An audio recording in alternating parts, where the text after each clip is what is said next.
ప్రభు అయిన యేసుక్రీస్తు నామములో అందరికీ శుభాది వందనాలు. సామెతల గ్రంథ ధ్యానము 1వ అధ్యాయము 15వ వచనం నుండి 33వ వచనం వరకు ధ్యానించుకుందాం.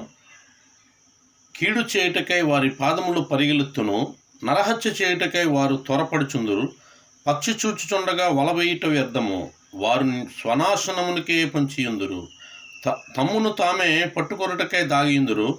ఆశాపాతకులందరి గతి అట్టిదే, దానిని స్వీకరించు వారి ప్రాణము అది తీయును.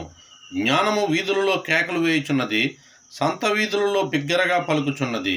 గొప్ప సందడిగా స్థలములలో ప్రకటన చేయుచున్నది. పురద్వారములలోను పట్టణములలోను జ్ఞానము ప్రచురించుచు తెలియజేయుచున్నది. ఎట్లనగా, జ్ఞానము లేని వారులారా, మీరెన్నాళ్ళు జ్ఞానము లేని వారుగా ఉండకూడదురు. అపహాసకులారా, మీరన్నాళ్ళు అపహాస్యము చేయుచు ఆనందింతురు. బుద్ధిహీనులారా, మీరన్నాళ్ళు జ్ఞానమును అసహించుకుందురు. నా గద్దింపు విని తిరుగుడి, ఆలకించుడి. నా ఆత్మను మీ మీద కుమ్మరించుదును, నా ఉపదేశమును మీకు తెలిపెదను. నేను పిలువగా మీరు వినకపోతిరి, నా చెయ్యి చాపగా ఎవరునూ లక్ష్యపెట్టకపోయిరి. నేను చెప్పిన బోధ ఏమియూ మీరు వినక త్రోసివేసితిరి. నేను గద్దింపగా లోబడకపోతిరి. కాబట్టి మీకు అపాయము కలుగునప్పుడు నేను నవ్వేదను, మీకు భయము వచ్చినప్పుడు నేను అపహాస్యము చేసేదను. భయము మీ మీదకు తుఫాను వలె వచ్చినప్పుడు, సుడిగాలి వచ్చినట్లు మీకు అపాయము కలుగునప్పుడు, మీకు కష్టమును దుఃఖమును ప్రాప్తించినప్పుడు నేను అపహాస్యము చేసేదను. అప్పుడు వారు నన్ను గూర్చి మొర్రపెట్టుదురు గాని నేను ప్రత్యుత్తరం ఇయ్యకుందును. నన్ను శ్రద్ధగా వెదకతురు గాని వారికి నేను కనబడుకుందును. జ్ఞానము వారికి అసహ్యమాయను, యెహోవాయందు భయభక్తులు కలిగి ఉండుట వారికి ఇష్టము లేకపోయెను. నా ఆలోచన విననొల్లకపోయిరి, నా గద్దింపును వారు కేవలము తృణీకరించిరి. కాబట్టి వారు తమ ప్రవర్తనకు తగిన ఫలము అనుభవించెదరు. తమకు వెక్కశమగు వారకు తమ ఆలోచనలను అనుసరించెదరు. జ్ఞానము లేని వారు దేవుని విసర్జించి నాశనమగుదురు. బుద్ధిహీనులు క్షేమము కలిగినదని మైమరచి నిర్మూలమగుదురు.